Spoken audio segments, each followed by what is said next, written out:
It's a different scene now. It's much busier than this, but this is what we had, a state-of-the-art, up-to-specs laboratory for cancer research. We were a small team when we started off, an interdisciplinary team, people from great schools within the country and not so great schools. We really don't worry much about your degree or your institution. We really look into your skills, and we have a thorough sort of selection process for that. But again, young, bright minds from across the country come together in the lab. Again, this is a slightly older picture, but I see people from different, I see engineers here, I see computer scientists, I see doctors, I see biotechnology people. And again, we were the three main PIs here. The guy below my picture is Dr. Johar. He was part of the Human Genome Project back in the days in the US. So again, a big giant in the field. And the picture next to it is Dr. Zubair Durrani, who's one of the most famous oral maxillofacial surgeons in the country. And he's been very, very generous from the clinical side. So again, it takes a whole village to undertake projects like these. What do we do? A quick sort of definition from the NIH on what precision medicine means. It means an emerging approach to treatment based on individual variability in genes, in your environment, and your lifestyle. So you have to take these three things into account before you treat someone. So this is a very interesting emerging new paradigm in medicine where people say one size doesn't fit all. Everyone has different metabolic reactions to drugs. Everyone has different genetic backgrounds, and all of these kind of matter. So this is what we're trying to pilot in the country.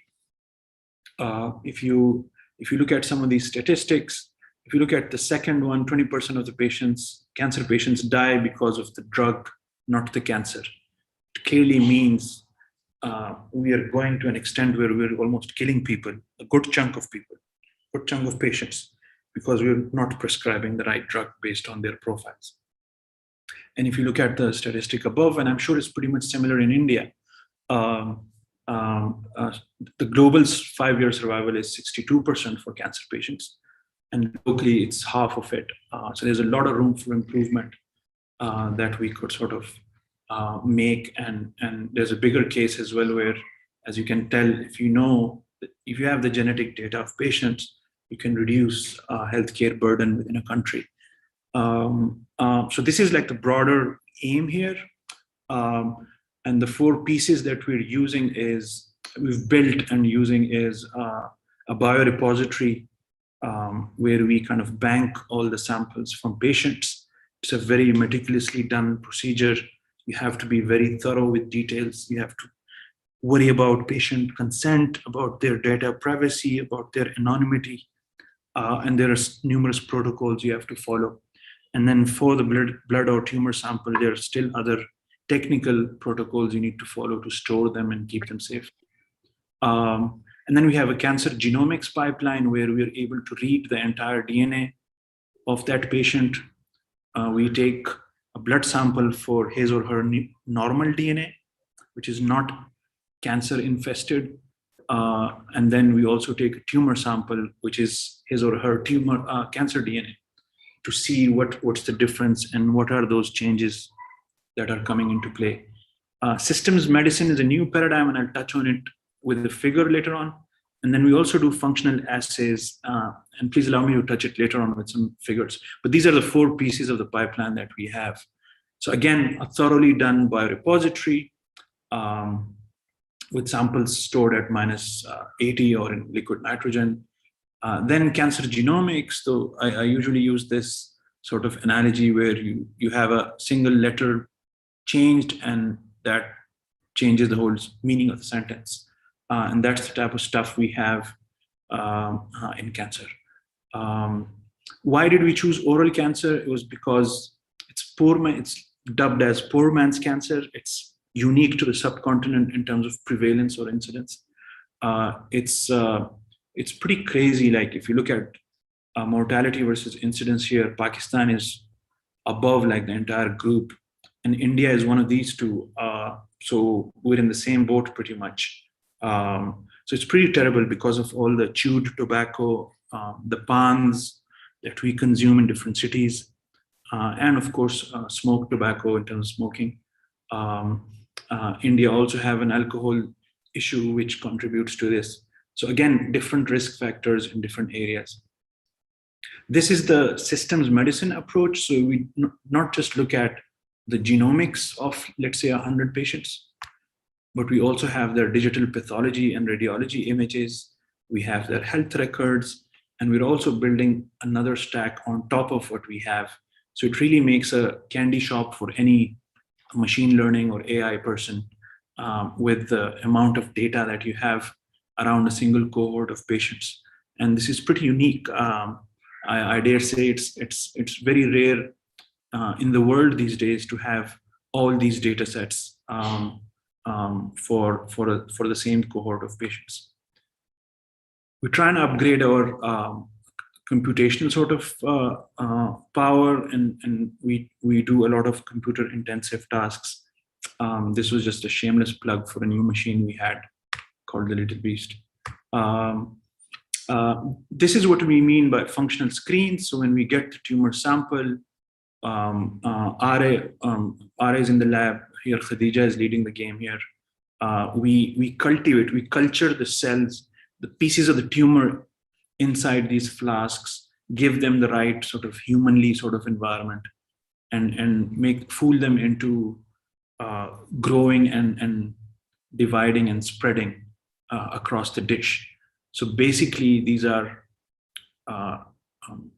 proliferating cells, tumor cells of different patients that we help grow in the lab, and then we also preserve at -80 for future research. So again, it's a library of living tumor cells. One of our patients died a couple of weeks back. He passed on, and it was a bit of a weird wave of feeling in the lab, where everyone was like, patient has died, but his cells are still with us alive.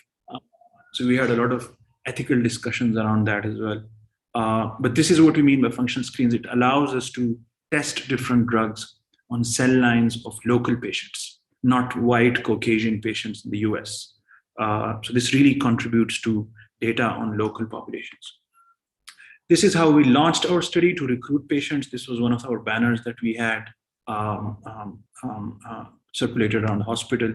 We've also worked with the local government and the national NIH on COVID. I'm not going to go into it. We also do a lot of digital pathology. We're generating new data sets, and we're training different algorithms for prediction of cancer stages. We also have an astrobiology group in the lab, and I'm just kind of touching on them to allow you to ask questions if you like, where we're using NASA Gene Lab data for a lot of dry lab experiments, as well as we're also looking into Martian soil simulants, so simulants of models of Martian soil, and we try and do a lot of microbiology assays around that. But this is very new in emerging areas, and it's kind of exciting these days because I just got selected into the NASA STAR program for space biosciences. So we're training different PIs in all these new areas, and we really hope we unlock new opportunities for students here in Pakistan. Reminds me of my fellowship. When I was in San Francisco, I passed by NASA Ames, and lo and behold, little did I know that I was going to be part of this, and I'll probably be visiting as well down the line at some point. We also have a wearable study, so we're trying to use off-the-shelf, low-cost wearables in the market that are available in the market to predict and help with primary care, let's say for 50-year-old ammijis around us who are not compliant, who have CVD issues. So we just had our first little pilot data set coming out, 30-day, 6% data set. And we've already bagged a really an award at a really cool conference, one of the top conferences in computational biology this summer. So again, this is a new emerging area in the lab and in the country over here. I'm happy to talk more about it if you're interested. Finally, we also have bioart. So we're again DJing with different disciplines as well, arts and humanities with biology. Please do look up Sarah's project with Joe Davis. Joe Davis is at Harvard, at George Church's lab. And they did a project they called the House of Angels. It was a DNA data storage project, but they used Arabic sort of sentences, if I might call it, or words, and then they kind of stored them in DNA.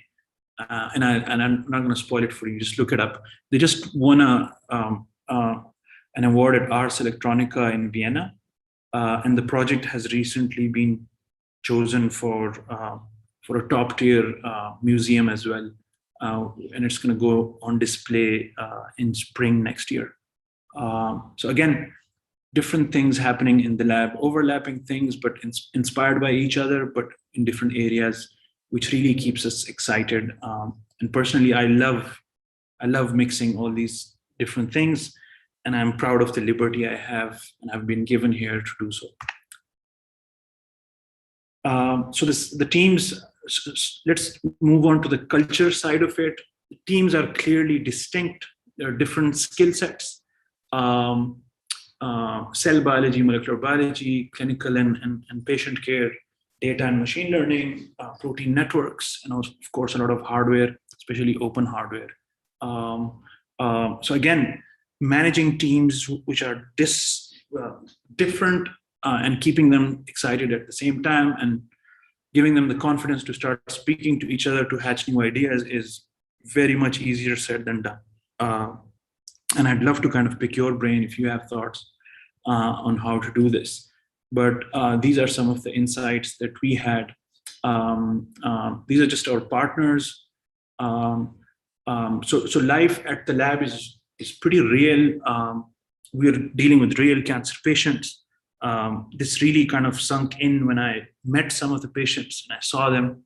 Life in a laboratory outside a hospital is way different than life inside a hospital.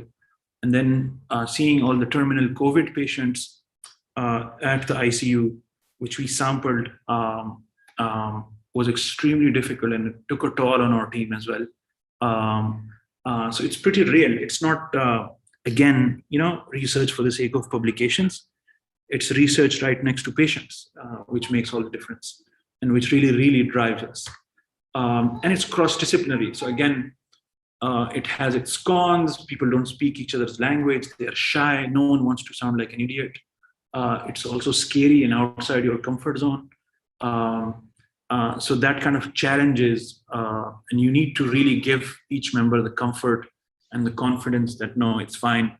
You could do whatever you like because you're still a master of your trade. The prawns are that new ideas, and this is from my experience because I was in Oxford, I was at the Department of Zoology, at the Department of Biochemistry, but mainly at the Department of Statistics. So wherever I'd go, I'd feel like an idiot. But that was fine because at least I knew my stuff. And the coolest thing was that new ideas, and I really can't stress more on this, new ideas pretty much always happen at the boundaries. And it makes it really, really exciting. You'll be surprised how people are sort of oblivious to the idea right next to their idea because it falls into a different subject or discipline, and they never really bother to look into that. And I really enjoy sort of skiing around those boundaries and those interfaces.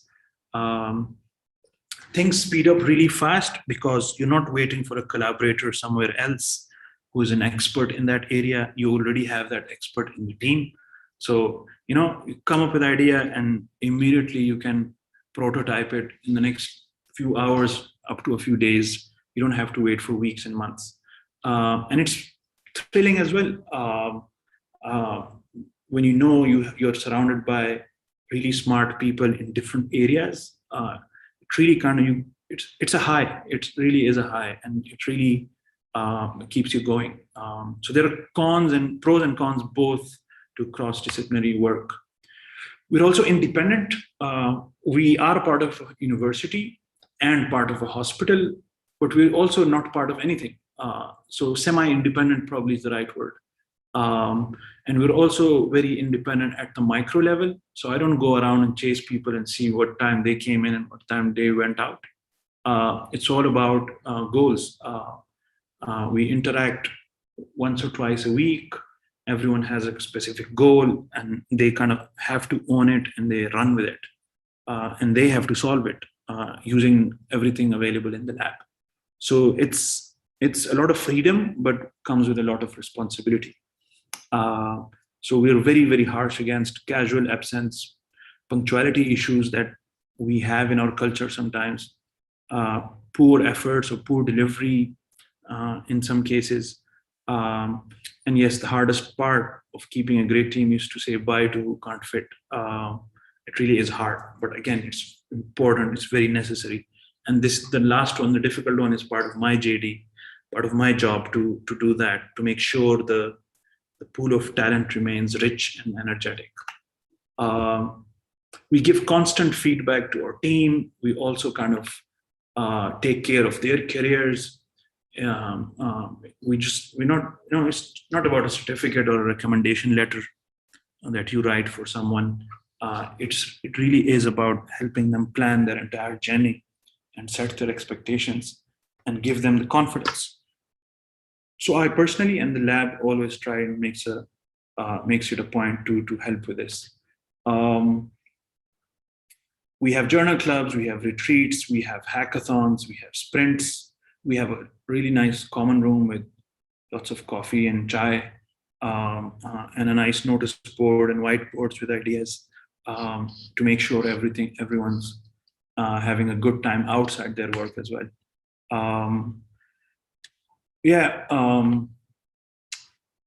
These are some of the retreats. This was up in Swat Valley. Maybe you've heard about it. It's pretty cool.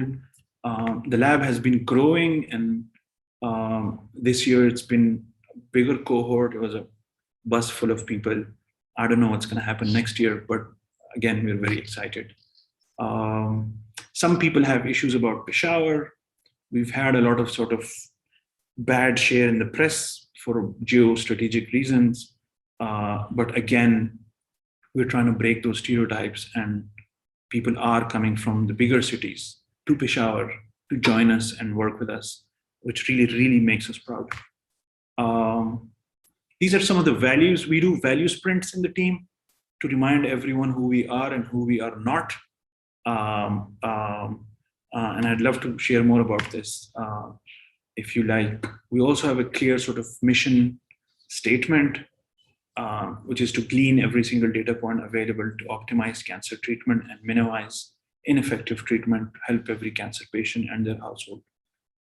Again, something we came up with together and we really espouse. So I should stop there. Please check us out on all these social media channels. And this is just another older deadline, a vestige of a previous talk, perhaps. I'll stop there and I'll take questions. And again, I'm thrilled to be here, and I'm always excited when I speak to Asha, and I kind of can't wait to be back in California at the famous Fellows House. Thank you. Yeah, thank you so much for such an enlightening talk. I'm sure there was a lot to learn from building like different types of teams. And I mean, I come from an engineering and coding background, but it kind of still related because how the intersection happens. So that was really interesting to know. So thank you so much. So now it is open for questions. Anyone who wants to ask question, they can raise their hand or go directly. Yeah, I see someone. Yeah, Vikas, go ahead.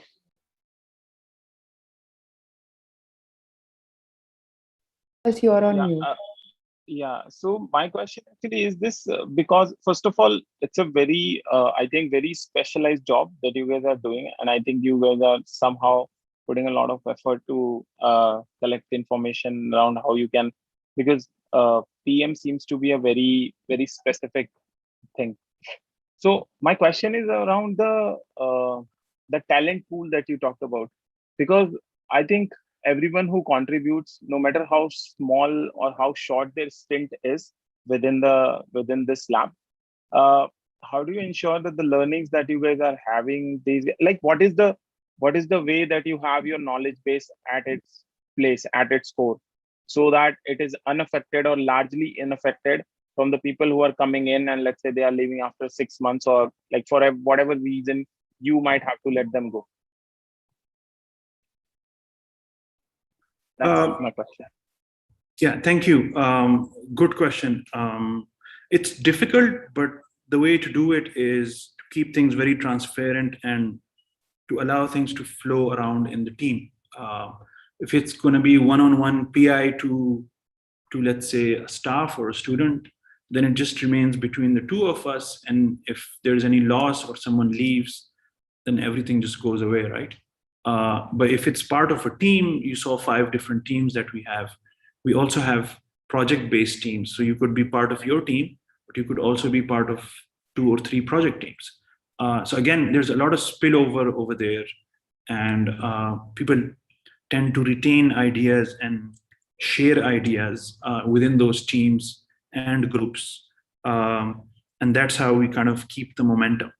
But the worst thing that could happen is like a big chunk of people leave. That's what happens with grants in our countries. Like if you've been given a grant and the team is about to be sort of sent home because the grant has run out, that really damages research, these stopgap situations. And the trick as a leader of a unit is to preempt those and avoid those. Um, uh, but yeah, it's a challenge, but it's a nice, interesting challenge that we're still trying to experiment with. But so far, I'd say it hasn't really hurt us in any bad way.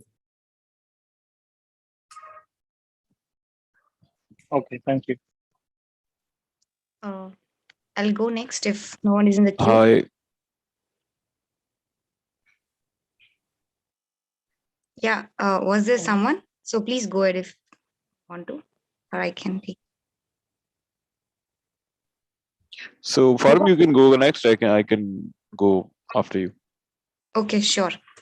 Hi Fazal, this is Forum here. It's morning here, and I just woke up and sorry couldn't turn on my video.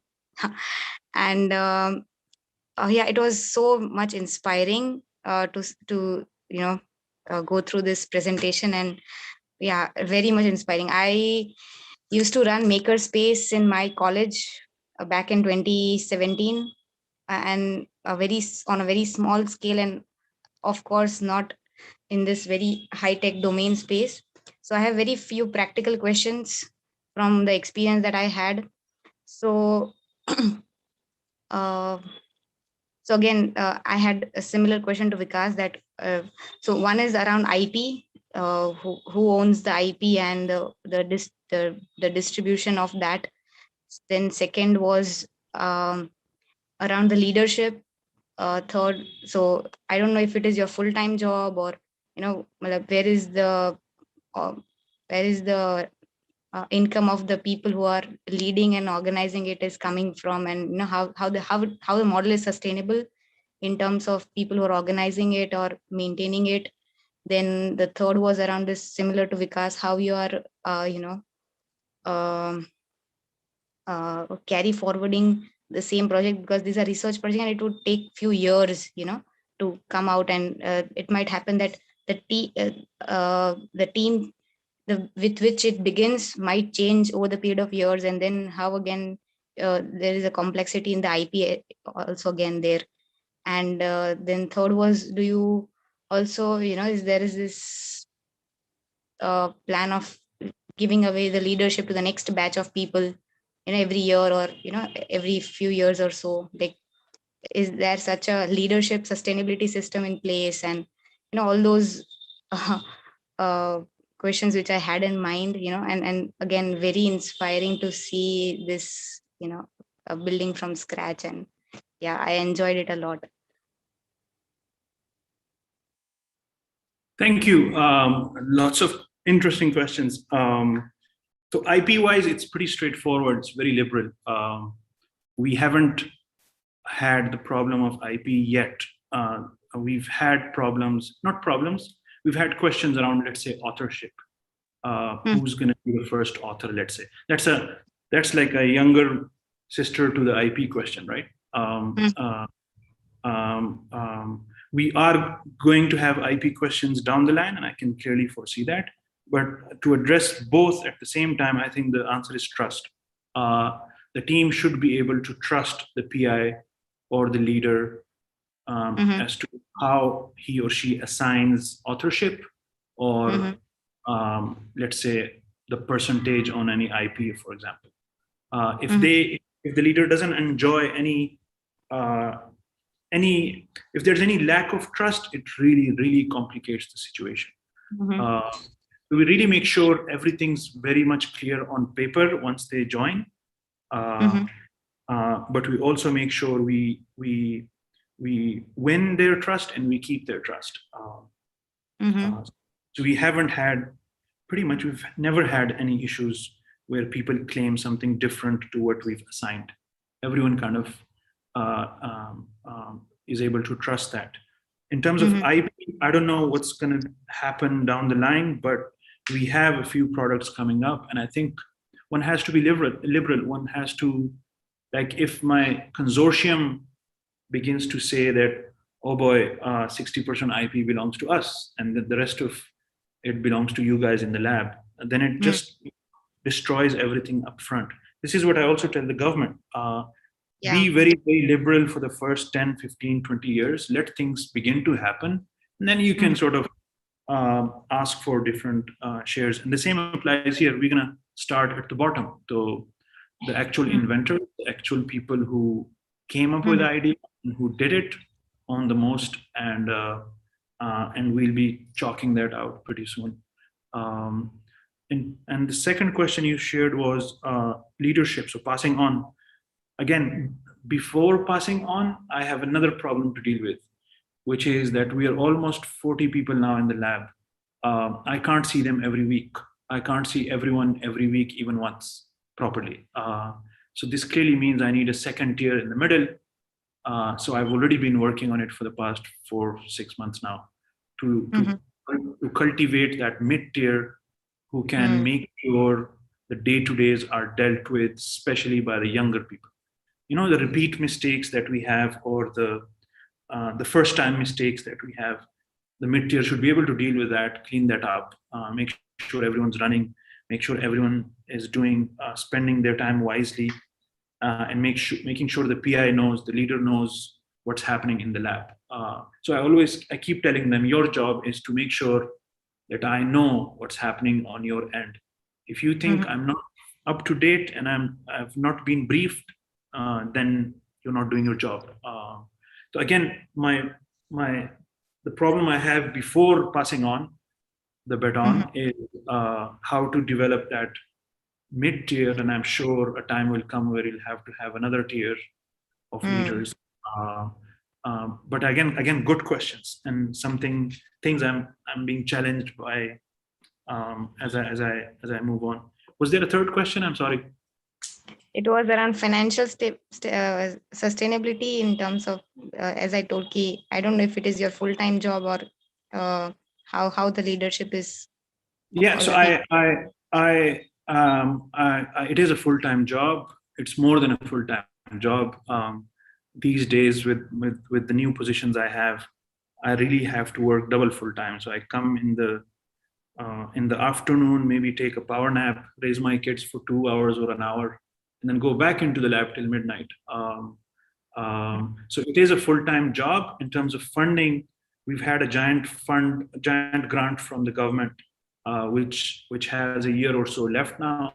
And the plan is to come up with revenue streams before that, and hopefully additional grants to keep it going. So in research, it's slightly different from a startup. It's way more difficult to raise money for research. People want returns. Research is like mostly philanthropic or government funded, but we're hopeful. I think you need that innovation engine somewhere which churns out startups. So I say this because we had our internal hackathon, and now we're beginning to have external hackathons. The internal ones spun out like 5 companies. 2 of them are still arrived. They're still alive. They've raised some seed money as well. One's looking into continuous glucose monitoring. The other one's doing a desi food app for the mindful, for people worried about calories. You don't have calorie check for golgappas and seekh kebabs and stuff. So they're doing a local, very, very local desi food app, and the other ones are doing continuous glucose monitoring. So again, those are other revenue streams, other ways of broadening the ecosystem within the lab, giving people who are more startup a chance to do startups within the lab, not just be a research assistant. So multiple, advantages and benefits from spinning out companies within the group. And now we're doing external hackathons. This year it's going to be very hard. We hope to have more startups within the lab.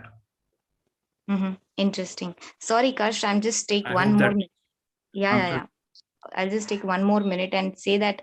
So I'm from India and Gujarat, and our education department and the principal secretary had this vision of building this policy of intellectual property, and which should be innovator first, because generally in IITs they keep the ownership, and the inventorship is with the students, but they keep the ownership, and that's why a lot of IITians, they always develop or draft file for patents after they graduate.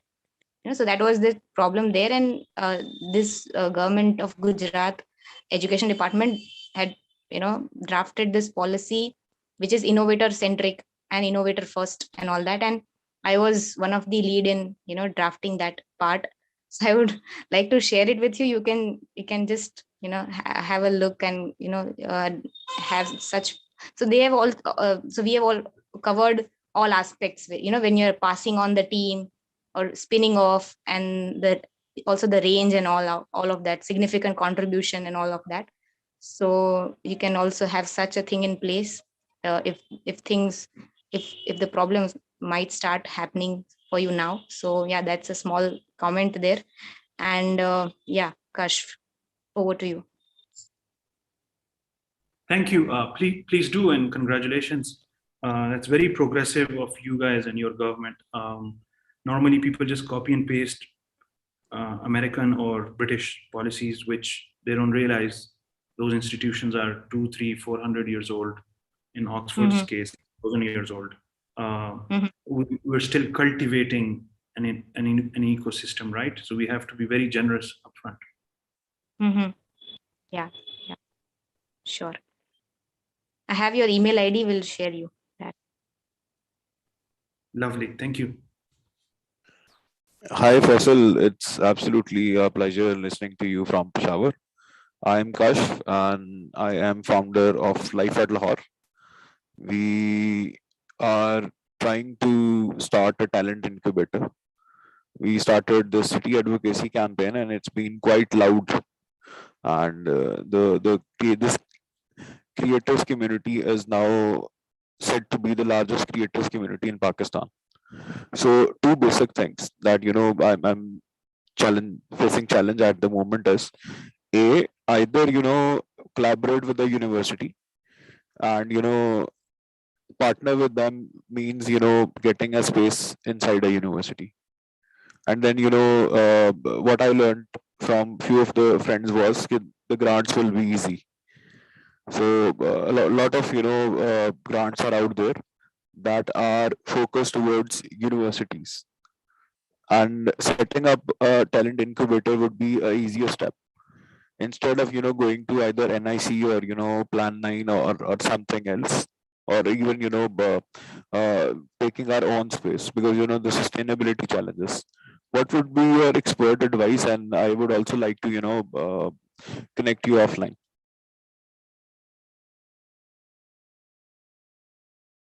Thank you, Kashf. Very happy to hear from you. So your question was, how do we nail some of those grants which are not meant for us? And I think the easiest answer is you need to partner. You need to kind of hack it in different ways. Don't get married to any idea that I just want to raise money through investment companies, or I just want to stick to grants. Like, just be open to different possibilities, especially in your early days, and make sure you know what each different source of capital requires, and make sure you preempt a lot of their checklists, and make sure you partner. So a lot of the HEC funding can be easily won through partnerships with different universities, with any university, pretty much any single university. So by partnering with one university, you open a whole door of HEC funding for yourself. So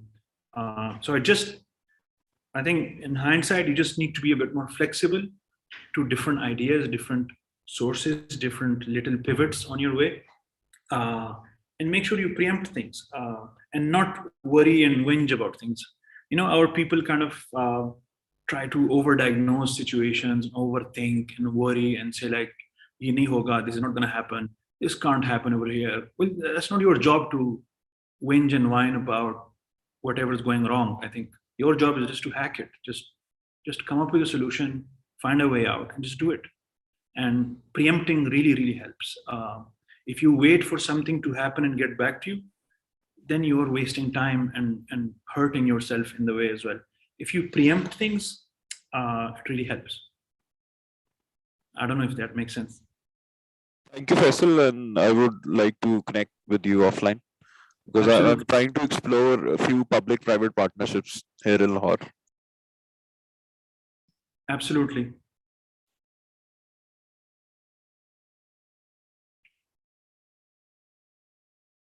Yeah. Anyone else has any other questions?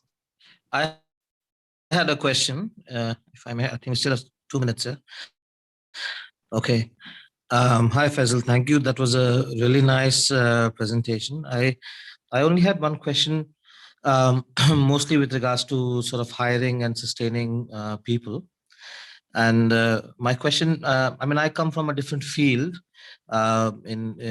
We are into education, but I have a similar sort of challenge that sometimes when you're hiring, you're sort of trying to see the balance between, let's say, experience and attitude, right? So somebody might have a lot of experience, but then you also want to see, are they passionate enough to do something, and are they, going to have the right attitude towards work. And in that sense, sometimes I even tend to hire people who are maybe a little bit tipped on the passion side, and even at the cost of a little bit of experience or maybe skill. So if they don't have the experience or skill, I would think that, okay, maybe that can be developed as long as they have the right sort of attitude and they're really hungry for it.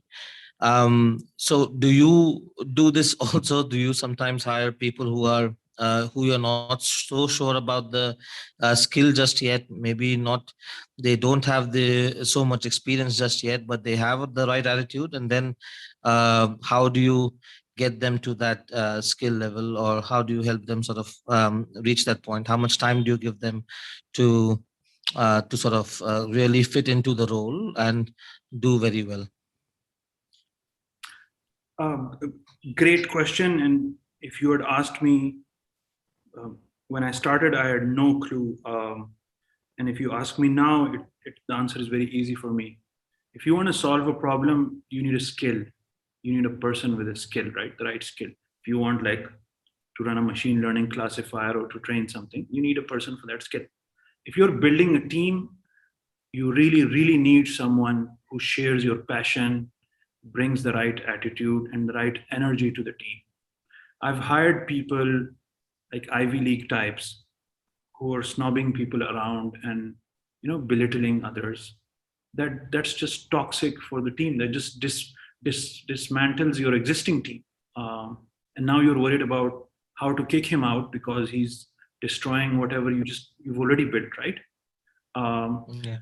there are types of people who just suck the energy out of others with their negativity.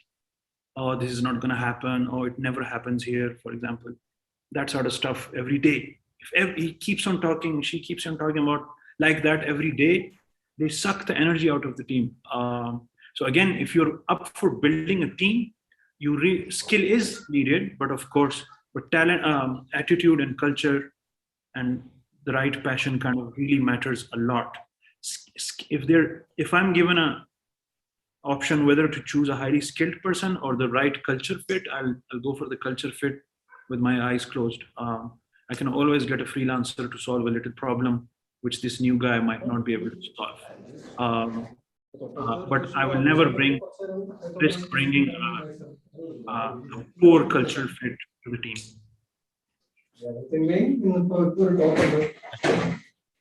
Thank you.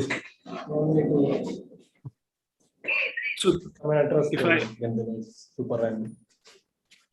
we have someone. Anubha, can you mute Sijo for a second? Yeah, I was just going to add the most difficult thing I've ever done, and like throughout my academic research and tech journey, is building a team. That's the most difficult piece. And anything which puts that at risk is the most dangerous thing to happen to your business or lab or whatever. So people matter the most, and we should be really wise on who you onboard and how your culture kind of develops. One wrong person might just destroy your 5%, 10% team. I can't stress more on that. Sorry. Yeah, thank you so much. I completely agree, and on the same page with you on that. I think I just asked you that question for a little self-reassurance, maybe. Thank you. Yeah, thank you, Abhijit. Does anyone else has anything to add or any questions?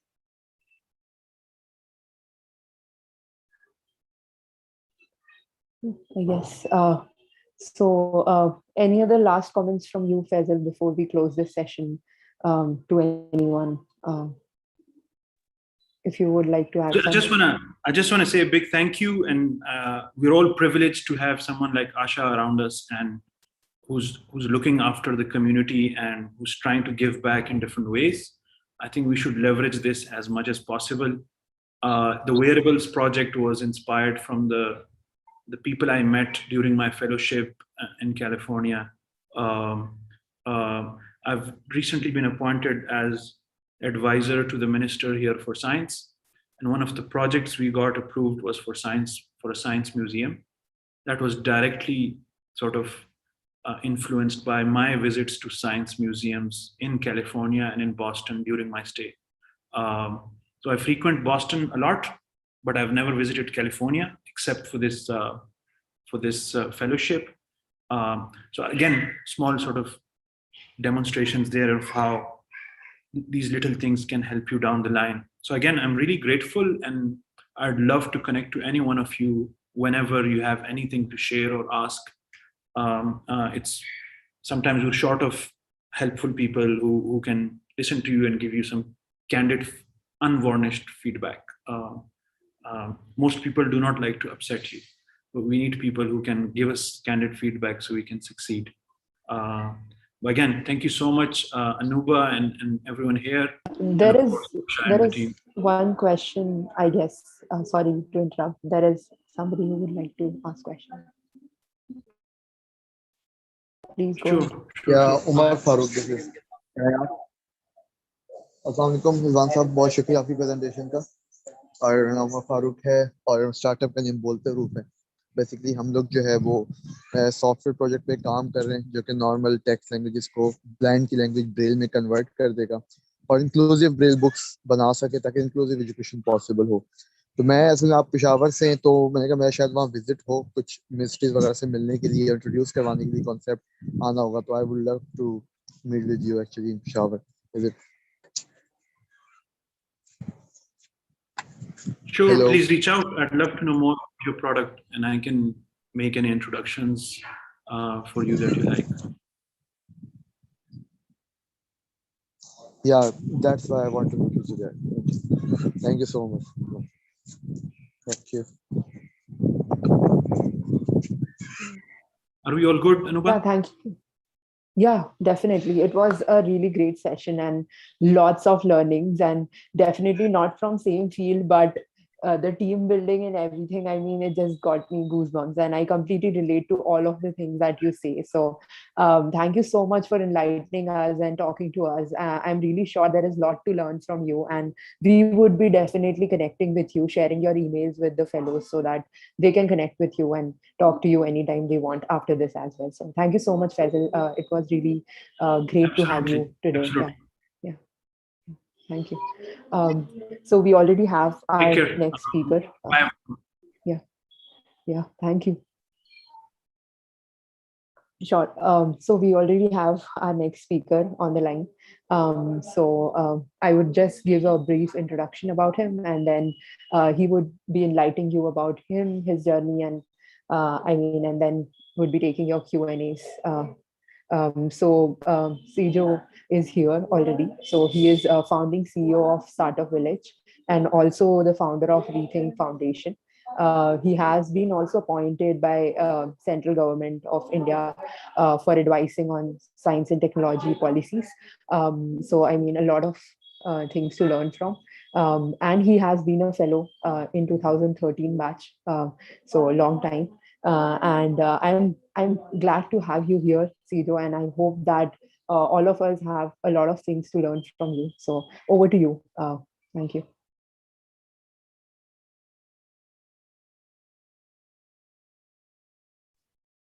You are on mute. Hey, thanks, Anuba. Thanks for the invitation. And I have a couple of familiar names and faces in the room as well.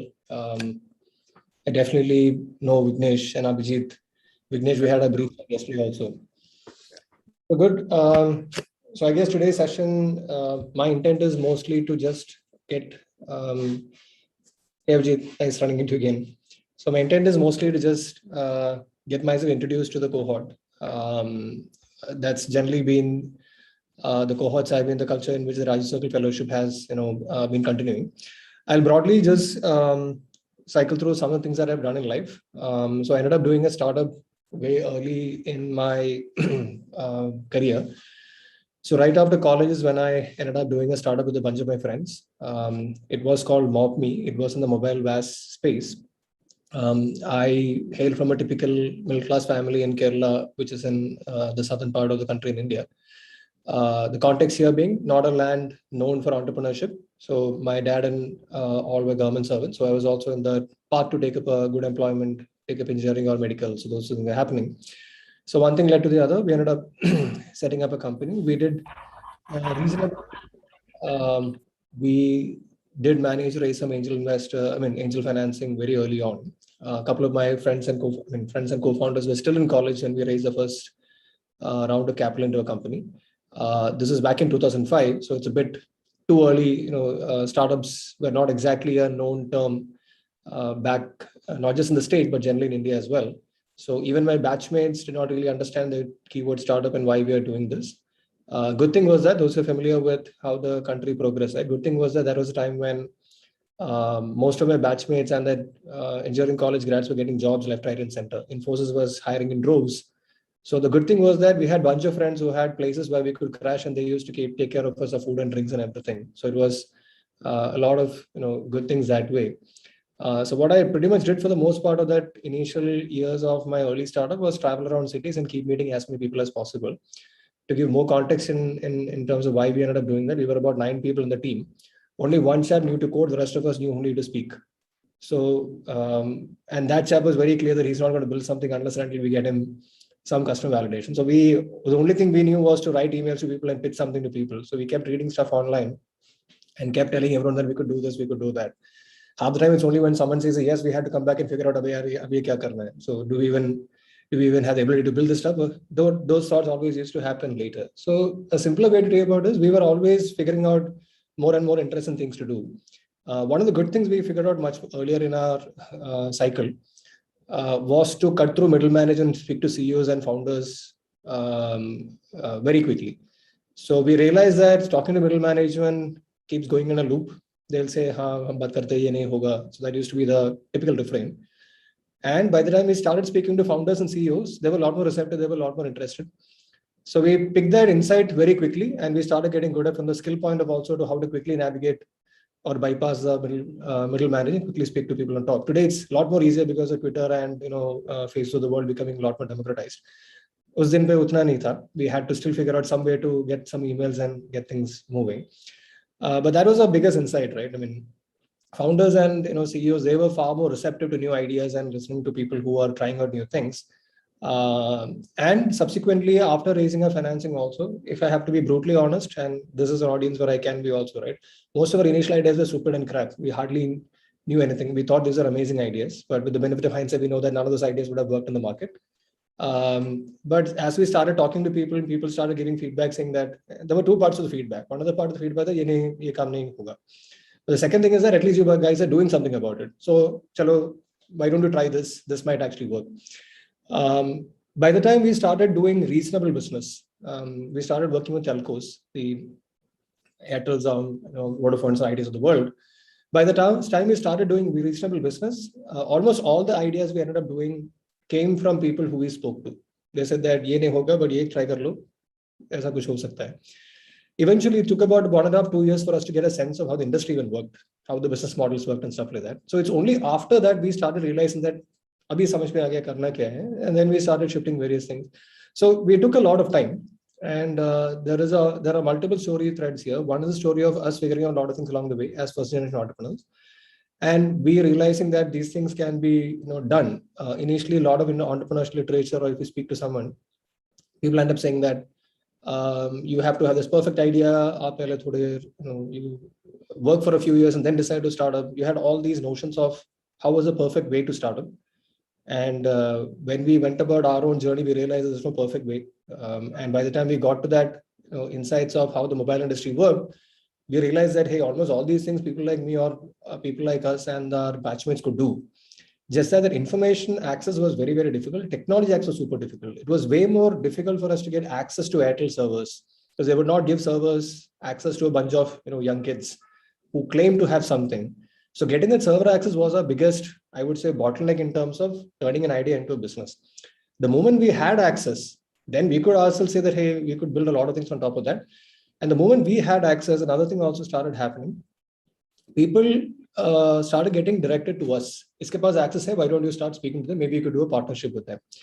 So what we realized was exposure and access was one of the biggest bottlenecks for a lot more youngsters to come into picture. And that's how the story of Startup Village happened. It was an incubator.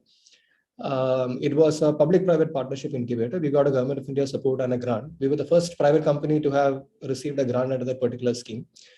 This is back in 2009 when we first submitted the proposal. It took 2 years for the proposal to come through. We didn't even think that it's going to come through. We were still pursuing interesting things. But by 2009, we got the proposal officially, 2011, we got the proposal officially done. And 2011 December is when the Startup Initiative was formally launched, and I was heading it as its CEO. Very interesting few years of my life. It was a non-profit initiative. And we did make a dent in, let's say, the entrepreneurial landscape in the state of Kerala, at least.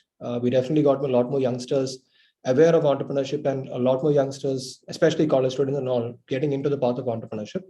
And we, in those 3 years itself, in terms of, let's say, formal achievements, we were also rated as one of the best incubators in the DST fraternity at that point in time. But the informal or the tactical wins or the strategic wins were way, way different. We ended up impacting state policy or the state leadership to the point where state decided to come in close to $100 million into the sector to develop more, bring more youngsters into entrepreneurship. Kerala was the first state to come out with something called a student entrepreneurship policy and also a startup policy. Today, almost all states in the country have that. And generally also the country has seen a lot of shifts also, right? But from 2012, 2015, if you look at it, somewhere around 2015, 2017, even the Prime Minister made an announcement saying that there's going to be a Startup India program. Very recent election in the state government for the state in Kerala, almost every political party had startups and entrepreneurship as part of the manifesto even. So the language and the power of the sector has definitely changed. The actors have changed. India is going through a massive, I would say, momentous shift also in terms of the entrepreneurship energy and momentum. We are getting, filing IPOs by the week. I think last week we had a hat trick of unicorns coming in. On one end, people are getting confused. Kya ho raha hai? On the other end, people are shouting, "It's a scam." Hai.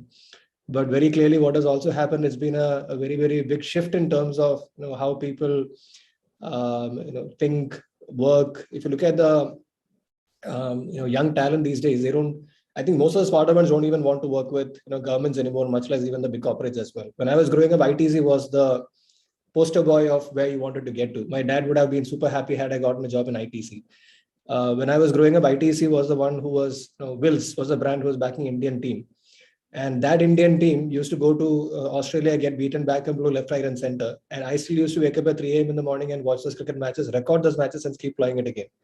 And the kind of transformation our cricket team has sort of made into sort of becoming very ambitious to sort of, even devour the entire world. I think that is sort of ambition and potential that the same startup sector is seeing. It's actually a story of aspiration and potential more than what's the matter on the ground. And that is a part where I would say most of the traditional way of looking business would probably fail. Now, one way to look at it, something like a Paytm is that it's a payment company. But other way to look at Paytm is it is a company which has a voracious appetite to get into a top 50. It's still a very chaotic company. I know some of the senior management, but if you look at the ambition and the drive to actually pursue their ambition, that is what differentiates some of the Paytms from the ITs of the world. And we are beginning to see that also, right? We are beginning to see when Aether Energy is more of a known brand than a Hero Honda or something else in the electric segment. And every segment we're going to see that again and again. And that's been the general story. And that's the other part of the story which I want to bring to this particular group also, which is more of a introspection as to why from a positive perspective, yes, we could cover a lot of ground. But at the same time, if I give a cross comparison, right, we raised our first 1 crore as angel capital around the same time that Inmobi raised their first 1 crore.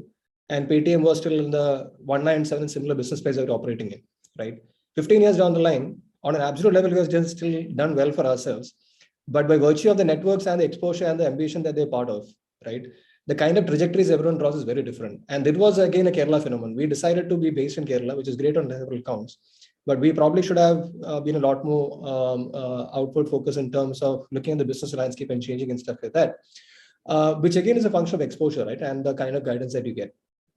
For me, the Rajiv Circle Fellowship came at a very interesting and fortunate time. We were part of the inaugural cohort. I'll again have to be honest, when I got into the fellowship, I did not even know who Rajiv was, if I have to be absolutely brutally honest about it. I only started Googling up who Rajiv was after I got selected to the fellowship. But, those were the starting points there. But I got be a part of the fellowship around the time when Startup Village, the first year was completed. And I got to witness some of the ways in which, let's say, communities are organized, right? If you look at, you guys are in a virtual world. So some of those elements will be not exactly clearly visible. But for me, one of the things that really struck me was that they used to have these Rajiv Fellowships meets, Rajiv Circle meets at the backyard of Asha's house, which is Rajiv's house as well. So it used to be informal gatherings where people used to come over and people used to get connected to each other, right? And the best part was by the time we were all part of the program, the network was super strong. We had the Reed Hobbins of the world also coming in and dropping in and saying hi. But essentially, the culture was always helping get people connected to each other. Hey, this guy is something doing interesting. Why don't you take a look at it? And that even the deals that I started seeing there, these were handshake deals. People trusted each other. There were hardly any paperwork. And that was a very, very different, refreshing thing to even see, especially if you're born and brought up in a semi-sarkari culture, what you call India, so to speak. And even if you look at the VCs, most of them are still they still have a huge ton of paperwork in terms of how they do. And you actually seeing handshake deals and everything. I clearly still recall going to this place where we met the gentleman called Manish Chandra, which is currently what is Postmark. I think they got IPO and everything. It was Asha's portfolio at that point in time, which again was the same story, right? Whenever Manish used to take a small decide to start up again, Asha would back, Manish would come and do it all over again. So it was a very, very informal circle. And at that point in time, while I did pick up a lot of those elements as a way to build these kind of entrepreneurial cultures and imbibed into some of the ways we started going about building Startup Village also. What some of the parts I did not really realize at that point in time, and let's say cut to 5-6 years later, I'm beginning to realize is, see,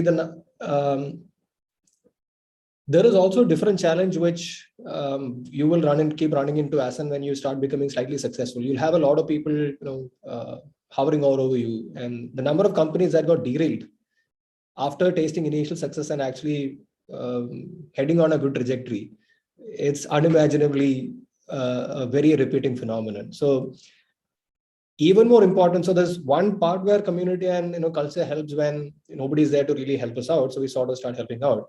But equally importantly, on the other end of the spectrum, when you start becoming successful, right, now that is on the same side, and networks start kicking in all over again, and it's super useful, super helpful. It's like you need good people to keep the monkeys off your back, and you will definitely find running into such situations as and when you keep going down the line.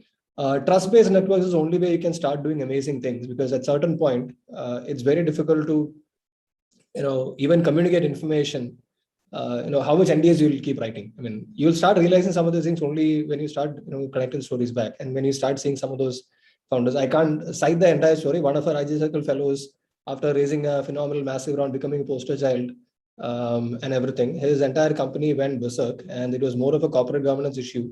Not because of him, but I would probably go on to say, very, very questionable actions by some of the board members and everything.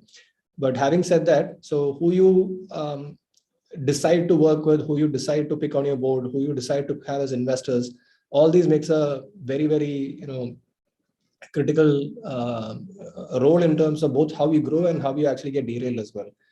And networks like Rajiv Circle and the kind of people that you run into each other, these informal trust-based networks will actually keep you in good stead if you understand this part of the story.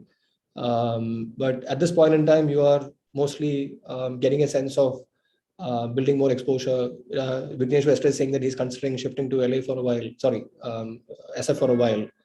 It's definitely great. The kind of things that you open up in terms of how people think, what kind of things could be done out there, is going to be very different. Anuba, I could say, is a huge crypto enthusiast. I've been following some of her tweets and everything as well. So the kind of things that people try out is very different, because money may or may not be there, but the drive and ambition is of a different league and level when you speak to people in Silicon Valley. And it's mostly a function of the things that they keep saying it again and again, right? And we are beginning to see those things happening here. If you ask me, right, in the last 3 years, I've genuinely started seeing a lot more exits happening in the country right now, right, where founders are generating wealth. And this was not a phenomenon that was even conceivable, let's say, 6 years back. We had one exit here or there, but by and large, most exits were acqui-hires, where essentially it is, in some sense, ESOP, key employee options. But fortunately, some of those things are also beginning to pay off. And what has happened in the last 3 years is there has been a definite shift of, let's say, power and capital moving into the hand of founders, and which is going to start triggering in the next cycle of and the wave of entrepreneurs in the country as well, which is where one of the initiatives I'm part of right now, heading as executive director, called ADIF, comes into significance. ADIF is as an organization which is trying to be an industry body with an objective of ecosystem development. There are a lot of areas on the policy space that could be unlocked. Let's say getting an angel investment in India is still a bit of a pain. I'm not sure how many of you have run into that. It is a bit of a pain, if not a lot of pain. Cross-border transactions are again a bit of a pain. Setting up a company, running it is a bit of a pain, right from GST to everything. So a lot of bit pains, which adds up to a lot of cumulative factors. But true to the entrepreneurial spirit, we guys have been figuring things out in spite of the issues. We'll still figure out solutions, and that's the story has been. But at some point, if you really need to match up to the ambitions, we also need to figure out a way to fix some of these issues as well. A lot of things have changed, and that's thanks to efforts by people across the spectrum, both in the individual capacity and in some organizations as well. ADIF as an organization is again trying to bring together the key players in the entrepreneurship ecosystem into a single body, so that we can represent to the industry, to the government, these needs on a, let's say, much more structured manner. couple of issues we have picked up right now is one is there is a Lagan issue or a lot of anti-competitive practices that we have been witnessing in various markets, right from, let's say, app market monopolization to, let's say, other markets as well. Some of those issues we have picked up. Very specifically, the 30% Play Store or 30% App Store tax is something that we have picked up as an issue, specific issue, which we believe ties to an antitrust challenge in itself. And it's not just 30% commission, it's the fact that it's been unfairly or arbitrarily imposed, not just 30%, but various other rules as well. And a lot of app developers are the receiving end. From a charter mandate, deepening and democratizing the investing ecosystem is something that's going to be very central to what we're looking at it. And within that, ESOP is going to be ESOP issues. Again, I'm not sure how many of you have been awarded ESOPs or you are familiar with the issues there, but ESOP regulation in the country is actually quite a big pain. But good thing is a lot of people who are holding ESOPs currently know that the ESOPs are worth something. They are actually, a couple of them are turning millionaires by ESOPs alone. So there is a lot more interest to look at it. As per estimate, there are close to 1 million ESOP holders in the country. And there are close to at least 10,000 ESOP holders who have at least some material value for the share. So it's actually a significant set of people that needs to be represented, but the regulation, everything is a bit all over the place. So these are broadly some of the areas we're working on. I currently in Delhi looking at relocating, but it's been both a challenging and interesting year. Challenging because of COVID, planning has taken a very, very different hit. Interesting also because of COVID, we all have an opportunity to create a truly digital first sort of organizations and cultures. So it is a mixed bag, but we are again embracing it.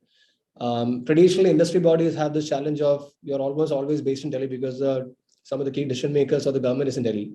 So you tend to be seen as a Delhi logon ka organization, and Bangalore other communities do feel left out. It's always been a challenge. But the good thing about COVID, hopefully we'll be able to create a more distributed, more inclusive sort of a structure. And this is something that has been plaguing all audible communities, right? I mean, everything is very tied to a location, a geography. And by the time you start wanting to crisscross people in various geographies, you always see natural resistance due to various reasons. You're not organized digitally right from day one. So all these factors are here. So these are some of the things I'm trying to figure out and balance. As always, this is a very, very obscure, uncertain, or unclear path here as well. But have a good founding team. Some of my early members from my startability team also have joined here. So which makes it a lot more fun to figure things out with people that you love and respect and care about. So that is a part that's still figuring out. It's an interesting problem to solve.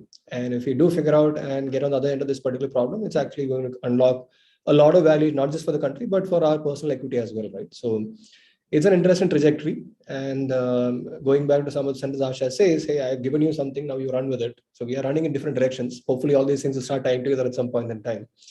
And that's pretty much the story here. I'll just stop here. So that's broadly the outlook. I've done a bunch of random things also along the way. I've written for a column. I have hosted an entrepreneurship course.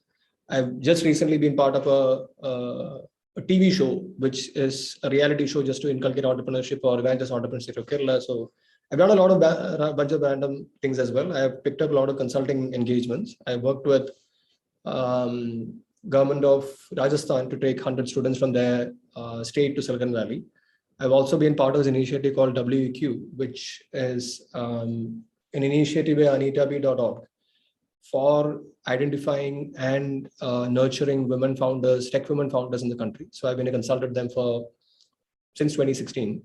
And similarly, I've also been, let's say, EIR or advisor to some either entrepreneur initiatives or some of the startups there. I do have a couple of founders that I work with reasonably closely on an operating basis. These are some of the founders that I've known since Startup Village days and the network that we've curated there. One good thing that has been happening is most of those founders, at least some of them, have started generating exits. They've started doing well in life. So we're beginning to get to the point where people have started writing small checks and turning that wheel around. And hopefully, so we have some sort of a micro syndicate going, but it's more of a network of founders than anything else. But the same trajectory continues for 3 to 5 years. I'm at this point very hopeful of being able to put together a very small internal fund as well of helping people within our own network. which pretty much what Rajesh Circle and the Asha network does as well. So it's going to be helping and backing people in a network, right? If someone want to do something, what is that you can do, either in terms of capital or in terms of, let's say, access and network. And Baki to everybody will have to keep figuring out things on their own, right? I mean, everyone is super smart and super working on things that are super niche to their own industries. If I start speaking about something in policy, I could probably go in, very deep to the point where it can be super boring to almost everyone here in the room. And if I were to make a very simple statement, policy is nothing but glorified secretarial work. So there is nothing fancy about policy. It's just about writing papers and doing glorified clerical work for IAS officers. So sometimes it translates into sentences in the government order. Then you feel good about it, but your name is never acknowledged. So while there is a lot of charm for policy, I think it's only more of a reward that you actually get when you see some of these things in action. It's a different space. There's nothing glamorous about it. Similar to what I can say about entrepreneurship also. It's a very different lifestyle. It's not exactly a glamorous lifestyle. While sometimes when you get a newspaper article, you feel glamorous and you feel good. More or less days, you're still, figuring out, struggling it out.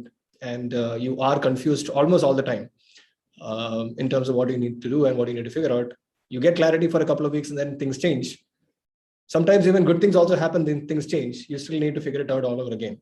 That is both the interesting part or the challenging part of figuring things out on your own, or the entrepreneurial lifestyle, so to speak. But these are very interesting times to become an entrepreneur or do entrepreneurial stuff. And the community is ever more stronger and open and vibrant than before, to the point where even governments are also willing to stand back and take notice as to what's happening. Some of them are trying to clamp down and enforce their control on the system as well. But that's a cat and mouse game that's going to play out over the next, let's say, few years, or if not a decade. So we'll see how those things play out. Thanks a lot. So I will hand it back to Anuba. Thanks for hosting, Anuba. Yes, I'm done. Yeah. I got Thank a you coffee. so much. Having the coffee also. Yeah, I mean, that was truly like inspiring and enlightening in all sorts of ways. I mean, got to learn so much, and also astonished that how one person can do so much, in their life. And sometimes when we want to just give up on things and we are tired of trying new things and this is not working out, I think people like you are truly inspiring all of us who are trying to do something or other. So thank you so much for sharing these stories and making it fun as well, and so relatable. I mean, so most of the time I was smiling, and I mean, can relate, wanted to interrupt and say that, yeah, this is happening to me. So, yeah, so now the platform is open for everyone to ask questions, interact, give comments or anything. So if anybody wants to go ahead, ask question, please do that. Yeah.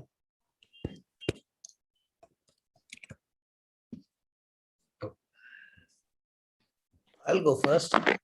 Hi, Sijo. It's been a minute. It's been a few years actually now. Yeah, very nice to see you. I'm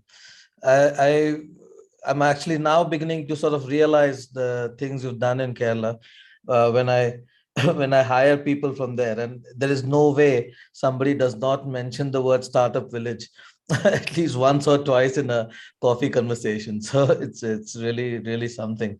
What I wanted to ask is what kind of a vision do you have? I mean, I'm sure many people have to contribute to that vision and make it reality. But let's say 10, 12, 15, 20 years down the line, what is the sort of attitude you feel India will be able to develop towards not just startups, but just the attitude towards ideas, towards radical thinking? And right now, it still seems to be a little bit, paranoid, if, if for the lack of a better word. So, what do you think will be the attitude, and how optimistic are you about that? See, I'm generally very, very optimistic about how things are changing. So, one way to look at it would be people are paranoid. But I think one thing you have to sort of always embrace with entrepreneurial systems is that there's always going to be chaos.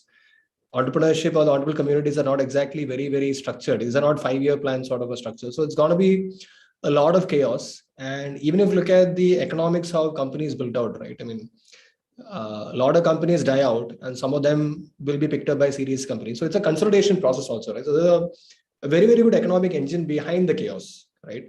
So from a chaos standpoint, I think it's only a function of people getting comfortable with chaos at some point in time. And I can say that about even policy every spaces, right? I mean, change happens in increments over a period of time. And a lot of these compounds into a very, very big cultural change or cultural shift, so to speak. Where I'm betting or I'm super bullish about when I say that I'm super optimistic, if you look at the aspiration of this particular generation of, let's say, not just the founders, but the next crop of founders that are coming up, right? There is a very, very clear market difference in the way it's looking at it. And it's even visible in a political culture also, right? If you look at Prime Minister, he doesn't go to a global forum and speak in English anymore. He speaks only in his language. So there is a very, very clear embracing of saying that, hey, this is who we are and this is how we want to get stuff done. And we will still get stuff done. And we also want to be the best in the world as well, right? So that is a very, very clear market shift from, let's say, 15, 20 years back, when we somehow wanted to do some things to feel good about ourselves. And half the time, maybe some of you might challenge this, but half the time we also wanted Western validation, right? And that is the biggest thing we have to really get out of. And our country, if you look at some of the prominent founders, are getting out of it, right? If you look at evolution of what do you call economies again, currently the only way, let's say, so almost all the major brands and major companies in India are increasingly getting controlled by founders who are from India as well, right? You only have financial participation rights, and one of the policy areas a lot of people are currently working on is to have differential class of shares so that founders will have more control in terms of long-term outcomes of the company as well. US has that, Sweden has it, India does not have that yet. But that is one of the things that is being advocated. So increasingly, this mindset shift in terms of embracing who we are, maybe we do things differently, and if you differential voting rights, exactly. So last week, SEBI had given an initial inclination of some differential voting right. It's one of the issues that we also had sent a statement about. So some of them are, let's say, structural, but structural change doesn't happen in isolation. It's actually a reflection of the mindset that we all have, right? I mean, and that external validation or that Western validation is something almost all prominent founders are shying away from or shedding themselves out of, right? If you look at some of the language of some of the prominent thinkers in the country right now, be it economists, be it policymakers, I'm not saying we might be able to relate or connect with all of them or agree to all of them, but there very clearly is an effort to actually find an original point of view in terms of what we stand as an organization, how should we be different. So something which I myself have not fully comprehended. So let's say the Western philosophy of mixing church and state, or not mixing church and state. That's a unmixable sort of a thing. In India, that's actually taken out in a different playbook. Mixing church and state is the way India is going to figure out the political equilibrium. And while you figure out new equilibrium, there's always going to be chaos. And that chaos is something which you can't escape, unfortunately or fortunately, right? The only way to get on top of chaos is be the bunch of people who are trying to figure out, putting some order into the chaos. So that is where being creators, being entrepreneurs are still a lot more better off. You're contributing, you're also still trying to become more of a pilot than a passenger in the whole thing. So what we can very clearly say is, as a country, we are going through a massive churn in economic, social, and political order. And we will continue to face that over the next 10, 15 years. Where I'm betting on extremely bullish is this bunch of young brigade that's coming in, including current crop of founders, is going to be way more ambitious. Their ambition knows no limit in terms of where they want to take it to. So they're very clearly saying that now, from an ambition perspective, right? I would really love to see Indian companies getting into the Fortune 500, right? Majority. So currently we're saying that in the top 3 we have unicorns. Unicorns are great, but it's still a kitty table if you look at the Fortune 500, right? But we are in the kitty table as well. We are edging out China. We are attracting capital. We are attracting a lot more attention. There is an India story, and people are coming good out of it as well. From a vision perspective, I think Indian companies going in to become Fortune 500 brands. I think that is going to be the mark of where the vision is going to start translating into a visible reality. And I'm thinking very clearly Indian companies and Indian founders are dreaming of that, right? When Freshdesk is taking on Salesforce and everything, it stems from an idea that, hey, we want to be able to create amazing things for the world and challenge some of the best players in the world. I think that's where the battle is going to get played out over the next 15, 20 years. This is the part where I'm super bullish about. The part that we need to fix as a system is that the amount of dollars that is going into, let's say, R&D and core research, that is a part that's probably going to drag us a bit more, be it academic research, be it, let's say, even genuine hardcore. If you want to build hardcore, let's say, technology. I remember this one gentleman who was saying that, Germans have precision technology to drill holes. It's something they perfected over 300 years or something. And they actually still invest a 30-year plan to keep improving the technology. Though I think it was Reader Wimbu, right? So those kinds of technological advantage competences cannot be replaced over a period of time, cannot be displaced very quickly. How do we as a society and culture make such kind of committed long-term investments into creating technology excellence is going to be our Achilles heel. How do you want to figure out? I still don't have a fair clarity. Traditionally, let's say if you look at some of the larger economies of the world, they have been pouring in massive R&D dollars into these kinds of spaces, be it organizations which are be it into academic institutions or even private institutions. India, the amount of money that goes into R&D as a share of GDP, it's always been very, very, very minimal. And we have structural challenges also. Our institutions are not really set up for doing great R&D. Our institutions have always been set up for sending talent abroad because that's only marketable commodity that we had. Everything that we have had a historical context, right? You can't just go ahead and blame something right now just because it served a purpose. It served a different purpose at a different point in time. So our job is to build on top of that. So that is going to be our biggest, I would say, bottleneck we need to figure out a way to get out of. Maybe some of these companies realizing that some of these founders will start committing more of the R&D dollar, CSR dollars or whatever into these kinds of companies. Maybe a lot more private capital will start chasing R&D intensive companies. So those are realities I can't really predict at this point in time. But what we do know is that if we realize there is a bottleneck, and I personally do realize there is a bottleneck, it's going to be an area where I will keep trying to see what can be done, what could be influenced to actually keep the needle moving in that particular direction. This is, I would say, the biggest bottleneck, so to speak. And if we don't really end up fixing that, and there are a lot of other, let's say, ease of doing business sort of scenario, you'll find talent moving here and there, being domiciled in various parts of the globe. But that's a different problem which will start getting solved globally also, right? Because businesses being truly global or global first or digital first, it's a very recent phenomenon. We were always tied to a physical reality. And I'm sure everyone's trying to figure it out, right? We ourselves sometimes don't know which nationalities we are part of. Sometimes we are sitting in Silicon Valley, sometimes talking to someone in Israel, then we're sitting in India. Except for the fact that we actually have the passport or the kind of people that we're speaking to majorly Indians. From a thinking and execution perspective, almost everything is global. Even most of the companies sitting out in Cochin, right? Most of the customers are truly global. They hardly have an Indian customer, some of them. So all these realities, I think governments of global world over are going to figure out. With pandemic, our organizations are also going to look a lot more diversified. A company in Malluland used to be a Mallu company because you actually had a lot of Mallus on the team. But companies Malluland is no more a Mallu company because you actually have people from Kanpur, Ludhiana, everywhere in the team. The certain location doesn't matter. Even if the next street, I'm anyways speaking online. And extrapolate that, it's the same thing that's waiting. It's an opportunity and challenge every founder, right? The company in India need not necessarily be a company in India. You can actually get people from across the globe. It's a cultural barrier and an opportunity barrier we just need to cross. And someone's going to figure it out. And that's going to become the norm. So these are the opportunities and challenges that we have. Major blocker is going to be how do we create leadership in few technology areas. Maybe we'll do that out of a partnership at some point in time. I really don't know how to get predictive about it, but that's going to probably be the one thing I will hedge against in terms of derailing the India story in terms of realizing an ambition. Good thing is we have a lot more people who wants to work in that particular space. Every country will count that as a huge asset, right? If you have a lot of people who want to go into proper R&D, that's a huge asset. But if you have lots of capital and you have no people going into R&D, you have an even bigger problem, right? So in that viewpoint, I think we are better off. We still have hordes of people who wants to go into R&D, hordes of people who still wants to go into, let's say, take the India story global, and want to do it from India as well. It's being laid over several decades. One of our mentors in Startup Village was Chris Gopalakrishnan. He kept saying the same thing also, right? I want to be able to prove that it's possible to do things from India. It's possible to build amazing stuff from India. I know there are a lot of challenges, but I want to make sure it's possible. And he's committed his lifetime for that, right? From his own Infosys to whatever he's doing right now, he's committed to a lifetime to it. Him committing lifetime and wanting that is not dismiss the reality on the ground.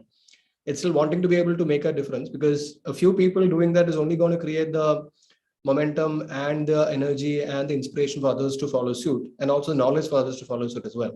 So from a ADI standpoint, another internal directional goal, one goal is to be able to get us to the top ecosystem, one of the top ecosystems in the world. We are about 20 in terms of ecosystem rankings because of various parameters that people use. But if you look at the size of the market, be it unicorns or absolute number of startups, we are about third in the world, right? In terms of size. If you're third in terms of size, at least we should be able to be third in terms of, we deserve to be at least the third in terms of quality, if not more, is the focusing directional angle.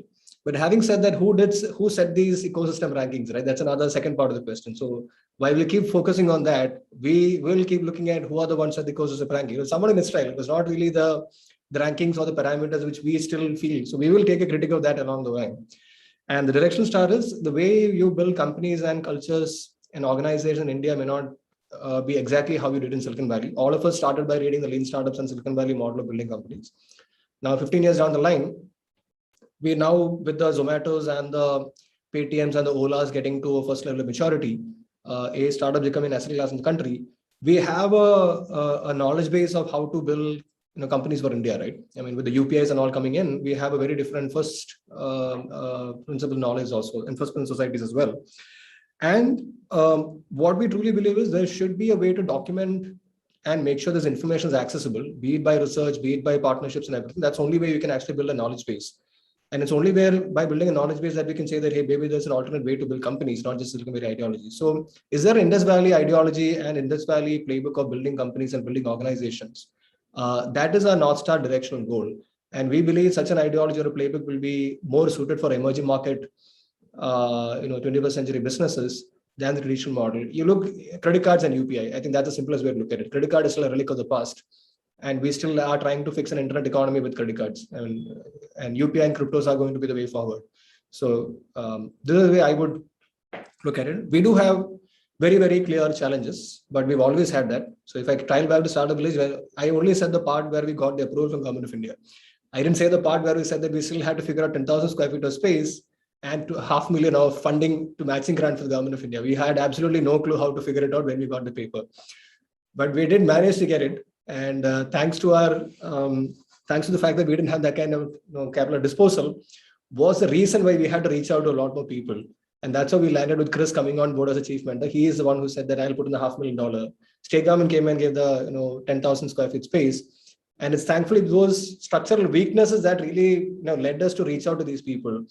And it's the fact that we could get these people also involved was also a biggest determinant factor of actually getting a recognition and guidance and acceptance. So it's again, standing on the shoulder of giants and getting a lot of monkeys off your back, right? So we had that freedom. Chris is the first one who would have probably even called the opposition leader saying that, "Bache log hai, hamare log hai, just chhod do isko, they're doing some good stuff." So you need people to actually, guard you as well. A lot of things happen invisibly, but stack your deck with amazing people is one of the biggest ways to ensure that you get to do good stuff. And even when you do good stuff, it stays good. It remains and translates into something amazing in the world as well. So that's my way of looking at it, Abhijit. I think the ambition is where I'll still bet. So I'll again still bet on Paytm IPO than, let's say, a Coal India IPO, because I don't see ambition and energy there. But I see a lot more structure and financial structured balance sheets. In Paytm, I still see a lot of chaos, but I know there is very clear ambition, aspiration to go there. I'd still bet on ambition. And if it pays off, we will have a multi-winner, right? Not from economic standpoints, but in other aspects as well. So that's the way I've always been looking at it. Thanks, Ejo. That was very nice. Hey, we have Vikas and all very, very tied to differential voting rights and all. Great, man.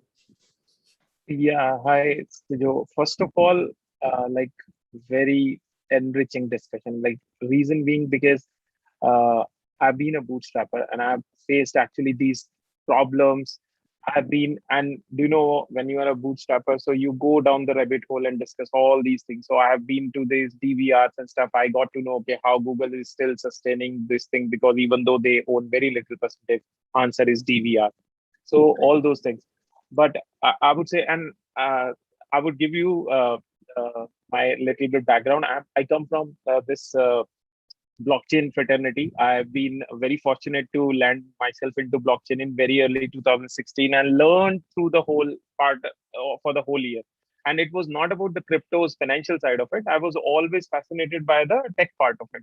And I've been pushing all these things and being very fortunate, being like I'm very close to this blockchain tribe in India.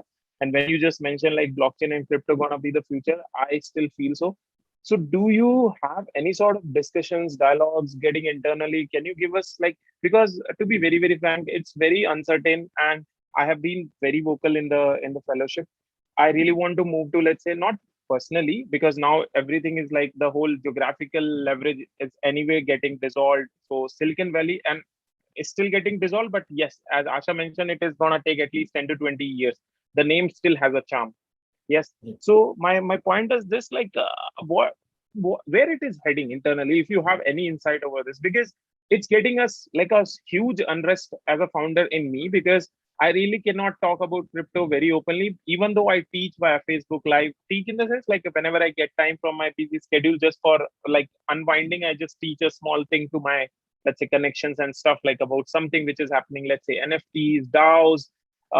Like these are really, really important to be very to tell you, like as a fundamental. People do not even understand. Like you are gonna get your rug pulled when you're gonna see the banks are gonna get like I don't know what bank will never ever see. Bank will become dinosaur. They will never see like what will hit them. DeFi have already started to eat the chunk. So I hope like you understand all these things, but help me understand first of all where India is heading towards this blockchain and crypto related stuff. Are they still under, second question, are they still under like this dilemma that they're gonna eat their chunk, or they're their authoritative thing, and that's why they do not want to get ahead with this? Or like where, or should we just go into and do not even consider India as our my camp for that, and just think about like US EU region for my thing, blockchain and the crypto stuff? Because I feel a lot of let's say pendulum like a situation. I hope you get like what points I'm trying to touch here, right? I do. This sort of goes back to the earlier chaos, what we addressed also. So, quick disclaimer, I don't have a specific understanding on the crypto space as yet, both in the policy and the market scenario. So my ability to comment on where my point of view is shaping may not be that relevant. But what we can say for sure is, if you look at the, see, from a technology standpoint, I think it's just a matter of time, right? As you rightly said, you can't comment about the currency, how it's going to play out.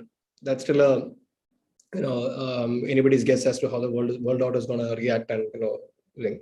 From a technology standpoint, I think it's just a matter of time. It might take a while before adoption and everything happens, but that is where I would put my view there. From the blockchain, core technology point of view, centralization technology has its own sort of challenges which can't be overcome. There are limits to it, and blockchain and the technology is the only way to start solving it. The other part we can definitely be sure about is, from a currency standpoint, everything governments are going to, or the world order is going to definitely try to clamp down, because it's not just it is a power equation, right? It's the underlying. So let's say the other day I was having a conversation with someone else. It was regarding policing of hate speech on platforms. We're not even talking crypto. And one of the speakers who was an activist who brought out a very interesting point. He said that even in India, we are still trying to govern hate speech and IT laws. But the reality is not, it's gone beyond the realm of IT, it's gone to the realm of home. It's security, it's constitution, it's freedom of expression, right? Even the hat that we wear is going to be very different, right? And the governments are beginning to realize that also, that it is also a big power tussle happening in. So I've not spent enough time with, let's say, people working in the crypto space to be able to give a point of view. But what I can definitely tell you is going to be way more chaos than you can probably fathom for. So you might want to set yourself for embracing chaos is the only way I can say. So those are choices you make, right? I mean, those are choices you make. The choice that you asked, whether you want to stay in India or whether you want to go to other markets, depends on what kind of priorities you work with. If you're looking at from a pure, let's say, founder wealth creation hat, maybe skipping volatile markets is your, better way to go about it. But having said that, if you start making choices like we did in Startup Village, and we said that we actually want to figure it out here and there, you are still willing to take the economic hits in terms of saying that where it's going to. So those are personal calls. I can't really comment on that unless understanding is slightly more who you are as an individual and what is that really drives you. So yes, Sijo. So yes, actually, I am in India just because of this reason that I really wanted to figure it out for so long. I have the opportunity to move out like all these stable economies, but it's just the point that I really wanted to not stuck, I would say. I really wanted to prove a point that yes, things can work from here. And that is why, like, till now, so far things are going fine, but sometimes it gets scary when you build something. Sorry. here's a simple answer. It's when you figure it out that we'll know that these things can be done. And we'll cite your story saying that, hey, this is how someone can make a choice and still figure things out. So that's the emergence phase at this point in time. So yes, we look forward to you to stick it out, brace it and figure it out, give us a playbook of how these things to be done. Sure. I'll definitely connect. I'll stay in touch with you, Sijo. Very, very inspiring. Thanks a lot. Thanks a lot coming here. No issues. Nice meeting you as always.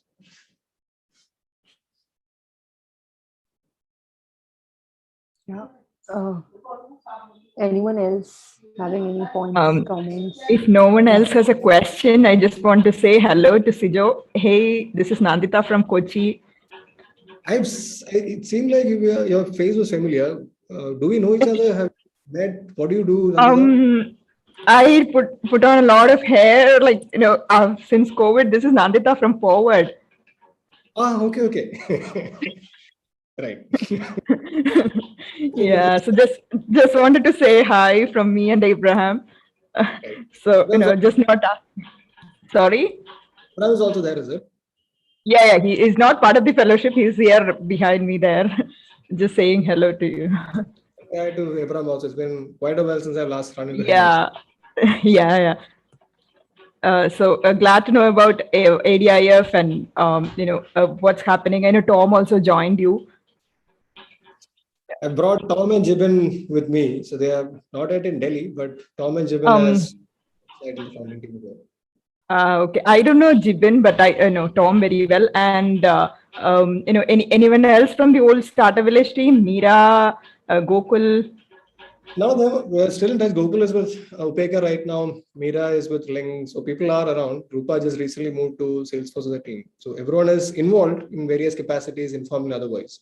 But as decided to take full time, it was Tom has come in and also this Jibin. There's another person from Delhi who's joined in, a journalist by the name of Amanat. So currently we are a 4-person team. It's only been 6 months since we started doing this. And the first 3 months went into figuring out some internal. So yeah, it's still super early. Okay, so just a quick question. What do you guys do with ADIF? I mean, I honestly did not understand what you do. Of course, because it is a your venture, we started following it, but then it's very unclear for me at this point what you actually are trying to do with it. So please explain if you don't mind. So see, broadly, we are trying to do things on three layers. One is what we call the, let's say, Indus Valley playbook, where we want to open up the information access to in the ecosystem to founders who actually build companies from India. Ideally, let's say if we get the unicorn founders to start opening up their stories, that is where that's gonna fall in. And within that, we'll have a club layer. That's the second pillar. So informal communities and networks are super important. We used to have community gatherings in Startup Village. We have Raji Circle Fellowship in the Raji Circle meets in US, hosted by Asha and Rajiv. So second layer is creating a club of, let's say, founders, a founder-only club where people can start providing informal network layers. The third one is a bit more on the policy environment. There are a lot of areas where we'll need policies that are enabling entrepreneurship or policies that at least don't hamper entrepreneurship, right? So similar to DVR, differential voting rights, which Vikas just mentioned, there are a lot of areas where we need to make sure such instruments and provisions are also available in the Indian context for Indian companies to be able to compete with other markets or even companies across the globe. So if I take one example of ESOPs, right? ESOPs are very restrictive in the governing framework in India, that ESOPs, you can't really provide ESOPs to various categories of people. it's very restrictive, and the taxation around ESOP is also very challenging. Now, one way to look at it is only as an isolation, but if you at least don't benchmark to, let's say, US or Singapore, some of the other markets where startups typically domicile into, that will be very challenging for either founders who decide to start from India. So let's say I'll take a very recent thing, right? The subscription payments is a huge challenge in India. Anybody who's attempted a subscription business in India knows recurring subscriptions is actually quite a pain. So if you're a company based in US and if you're a company based in India, you are at a disadvantage in terms of being able to have subscription payments. A lot of SaaS startups, as a result, end up domiciling in let's say US and other markets. Now this falls under RBI regulation. This falls maybe under NPCI, but mostly RBI regulation, where it's coming in. 18% GST for IT service. You can keep listing tons of things. GST, the other challenge when we start working with companies abroad, GST is a bit of a bottleneck again. Anyway, so those are the three broad areas we work in. That's a charter. From a mission standpoint, we are trying to see how we can get India to be one of the best startup ecosystems in the world. These are three parameters broadly. There is a quantity parameter. India is doing reasonably well there. I don't think we have to do anything more there. We can probably amplify it, improve it by making sure there is quality literature on how to build in India, either by way of, let's say, academic partnerships or case studies and stuff like that. But that's a quantity parameter. The quality parameter is where we actually need the deepening and democratizing of the investing ecosystem. If you look at it, a lot of founders become angel investors, and we need to enable that flywheel a lot more. And there are some structural challenges and cultural challenges to solving for that. Third is the business environment. I think that is where we are getting a lot of hit from a ranking perspective. The business environment, ease of doing business comes on top. Progressive policies become a part of it. And the R&D grants also become a part of those parameters as per the existing parameters. So how do you improve the ecosystem rankings of the country is your operating North Star. But fundamentally, how do you make sure a lot more founders can come out from India and become way more successful, and what are the elements we need to do? So in Startup Village, the experiment was to make sure that people take up entrepreneurship. It was more of an evangelization program. With ADIF, it is more of bringing these founders together into a single umbrella so that we can represent to the government as these are the policies that are required for the growth sector. You're familiar with NASSCOM, right, and the work that they've done. So the simpler way to communicate is NASSCOM came up at a time when ITS had an opportunity to grow, right? And some of the founders in the industry came together, created a body saying that, hey, the problems we face are similar. Why don't we create a common forum so that we have a collective voice and formally represent our issues with the government, so that if we can get our voice and concerns addressed, the growth of the sector will be far more, which is benefit us and also the government. In a similar manner, some of the founders and people like me feel that there is a similar opportunity and the need to create an equivalent in the startup sector for the country. That is what ADIF is in the simplest way to.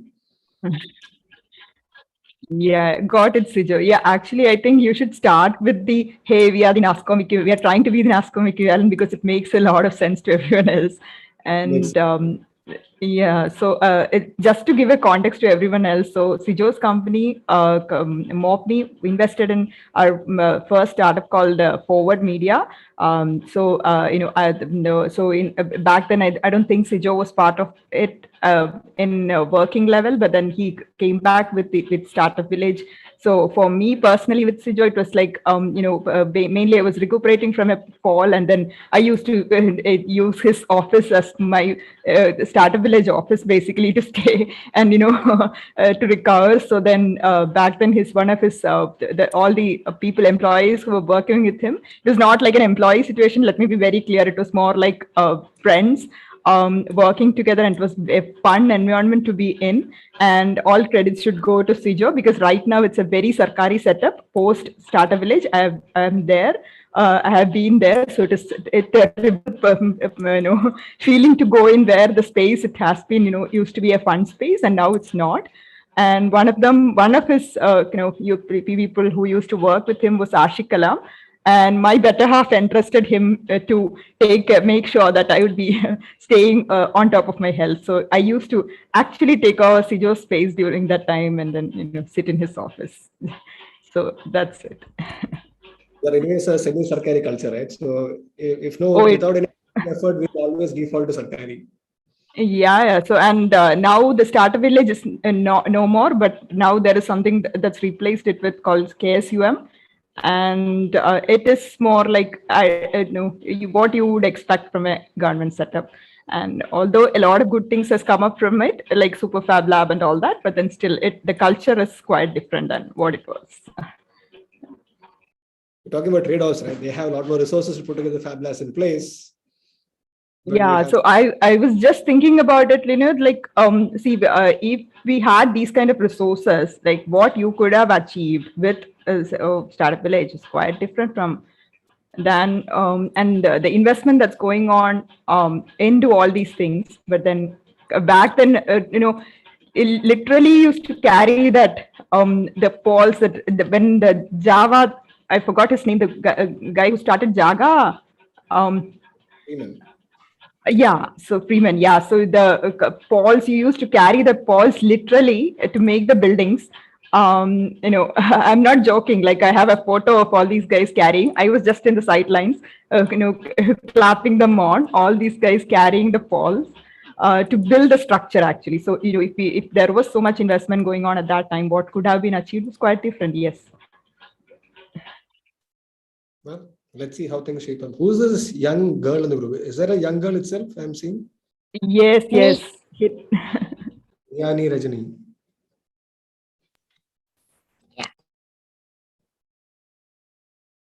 Yeah. Hiranya. Sorry.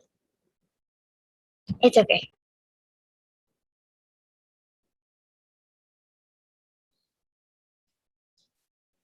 Well, then you have a time. Thanks, Nandita, for saying some of those things, but let's hope things keep improving also.